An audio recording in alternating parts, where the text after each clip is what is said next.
ओम शांति 30/5/2023। आज की मुरली चिंतन। वारिस बनने के लिए पूरा नष्टो मोहा बनना है। तन मन धन से परमात्मा को वारिस बनाना है, अपना बच्चा बनाना है।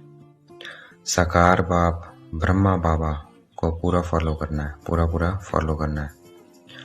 पापों से बचने के लिए तन मन धन सबसे परमात्मा पर बलिहार जाना है, अर्थात परमात्मा को अपना बच्चा बना लेना है।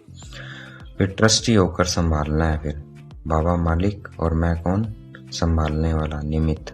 ट्रस्टी होकर संभालना है, श्रीमत लेते रहना है कदम कदम पर, और अपना पैसा पाप के काम में नहीं लगाना है।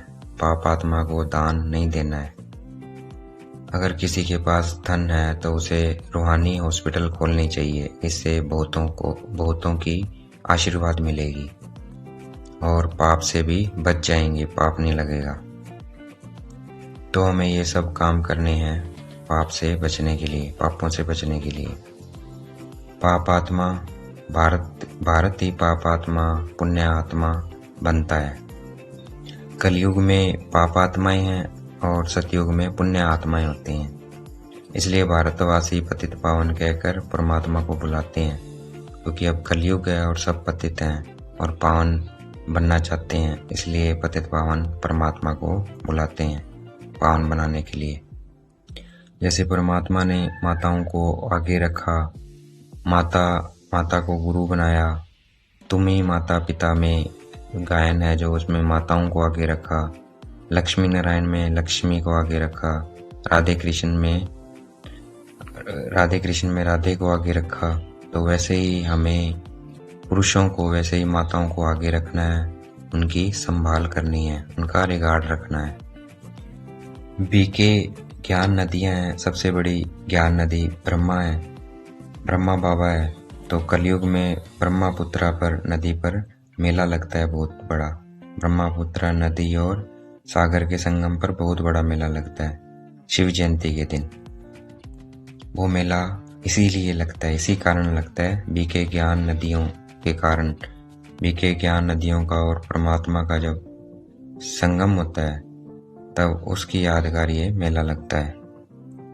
तो ये पानी की बात नहीं है, ज्ञान की बातें हैं। वहाँ लोग स्नान करने जाते हैं, पर पानी में स्नान करने की बात नहीं है, ज्ञान में स्नान करने की बात है। और ज्ञान में स्नान करने के लिए कहाँ जाना है? ब्रह्मा कुमारी में जाकर ज्ञान स्नान करना है। तो वो तीर्थ हमें बता रहे हैं कि हमें कहाँ जाकर ज्ञान स्नान करना है। ये है इन तीर्थों का राज जो शिव बाबा आकर हमें बताते हैं। हमारी रूहानी यात्रा है, या हमारा बुद्धि योग बाबा से रहता है, परमात्मा से रहता है, क्योंकि हम परमात्मा को जानते हैं। परंतु भक्ति में तीर्थों पर जाते हैं, स्नान आदि करते हैं, पर बुद्धि योग परमात्मा के साथ नहीं होता है। इसलिए वो भटकते रहते हैं, इधर उधर माथा मारते रहते हैं, भटकते रहते हैं, पैसे बर्बाद करते रहते हैं। तो इस ज्ञान स्नान से ही सबका कल्याण होना है।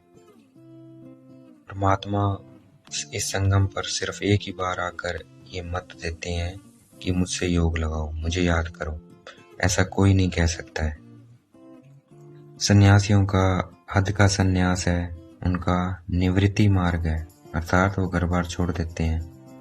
उनका सन्यास रजोगुणी है और वह सुख को कांग विष्टा समान समझते हैं। और हमारा सतोगुणी सन्यास है, राजयोग है, बेहद का सन्यास है। दिवाली पर लक्ष्मी का आह्वान करते हैं तो कितनी सफाई करते हैं।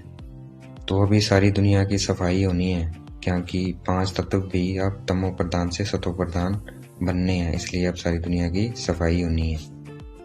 तो दिवाली त्योहार वो अभी का यादगार है, जब दुनिया कलयुग से सतयुग बनती है। तो उससे पहले क्या होती है? पूरी दुनिया की सफाई होती है। सतयुग में कौन होंगे? लक्ष्मी नारायण। तो लक्ष्मी आने से पहले क्या होती है? सफाई की जाती है। तो अब पूरी दुनिया की सफाई होनी है।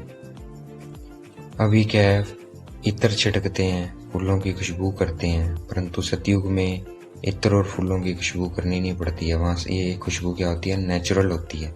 लेकिन यहाँ हमें करनी पड़ती है। मंदिर में जाते हैं तो मंदिर किसका प्रतीक है? स्वर्ग का। इसलिए वहाँ हम जाकर धूप बत्ती करते हैं। खुशबू फैलाते हैं, पर सतयुग में नेचुरल होती है, वहाँ करने की ज़रूरत नहीं पड़ती है। हमें योग से कमाई करनी है और ये कमाई सबकी अपनी अपनी है। जितना चाहे उतना कमाई कर सकता है कोई भी। कमाई क्या करनी है? बाबा को याद करना है सारा दिन। ये याद का चार्ट है, बाबा ने इसीलिए लगवाया है। इसको मेंटेन करो, याद को बढ़ाओ। सारा दिन बाबा को याद कितना किया वो हर घंटे अपना रिकॉर्ड करते जाओ इस चार्ट में। ये कमाई है हमारी, तो इसमें तो कुछ नहीं करना है। घर बैठे कमाई जितना चाहो उतना कर सकते हैं। कोई भी कर्म करते, चाहे कुछ भी कर रहे हैं, हर कर्म में हम बाबा को याद करके अपनी कमाई कर सकते हैं। दान हमें पात्र को देख कर करना है, कुपात्र को देख कर नहीं करना है। अगर कोई शराबी को अगर धन दिया तो उस पर दोष आ जाएगा, हम पर दोष आ जाएगा कि हमने शराब पीने के लिए उसे दान दिया। तो दान किसको देना है? पात्र को देना है, कुपात्र को नहीं देना है। क्योंकि अभी हमें अपने हिसाब किताब चुकतू करने हैं, इसलिए पात्र को देखकर दान देना है। अगर कन्याएं स्वर्ग में जाने के लिए मालिक नहीं बनती है, स्वर्ग में नहीं जाती है, तो उनको तो दान देना ही पड़ेगा। इस वक्त छोटे बड़े बूढ़े सबका मौत है। यादव कौरव अपना अपना प्लान कर रहे हैं कि कैसे मौत आए, और पांडवों का फिर अपना प्लान है। परमात्मा पांडव क्या है? पांडव लड़ाई नहीं करते हैं और इसलिए जीत पांडवों की होगी। यहाँ हमारी लड़ाई कोई स्थूल लड़ाई नहीं है किसी से, हमारी लड़ाई किसी है? माया से है, अपने से ही लड़ाई है। अपने जो अंदर 5 विकार हैं उनसे लड़ाई है, और हम उन 5 विकारों पर जीत पा लेंगे तो हमारी जीत हो जाएगी। बाहर हमें कुछ करना ही नहीं पड़ेगा, बाहर हमें अपने आप जीत मिल जाएगी। बस हमें अपने ऊपर जीत पानी है। इसलिए कहा जाता है मन जीते सो जगत जीत। हमने जो कुछ भी शास्त्र आदि पढ़े उन सबको भूल जाना है। अब नए सिरे से ये ईश्वरीय पढ़ाई पढ़नी है। अमरनाथ शिव बाबा परमात्मा हम आत्मा पार्वती सीताओं को अमर कथा सुना रहे हैं, अमर बनाने के लिए, अमर दुनिया में ले जाने के लिए। और अमर लोक क्या है? सतयुग, नई दुनिया में ले जाने के लिए। जितना हमारे परमात्मा से योग रहेगा, हम जितना बाबा को याद करेंगे, उतने हमसे पाप नहीं होंगे। जैसे ही परमात्मा की याद टूटेगी, योग टूटेगा, तो पाप कर्म होंगे। तो हमें अपने कदम कदम पर सावधानी रखनी है। कोई भी विकारी विकल्प आए, लेकिन कर्म इंद्रियों से कोई बुरा काम नहीं करना है। अगर क्रोध भी आता है, लेकिन वो कर्म इंद्रियों में नहीं आना चाहिए क्रोध। गंगा को पतित पावनी कहती है और वहाँ देवताओं के चित्र दिखाती हैं, परंतु देवताएं तो पतित पावन बनाते नहीं है, ना ही गंगा पतित पावनी है। ज्ञान से ही पतित पावन बनते हैं, और हम ब्राह्मण सर्विस करते हैं पतित से पावन बनाने की, निमित्त बनते हैं परमात्मा के इस कार्य में। तो वहाँ देवताओं का चित्र नहीं होना चाहिए था, ब्राह्मणों का चित्र होना चाहिए था। आज का वरदान है फॉलो फादर कर, नंबर वार विश्व का राज्य का तख्त लेने वाले तख्त निशीन भव। आज का स्लोगन है सेवा का फल और बल प्राप्त करने वाले ही शक्तिशाली है।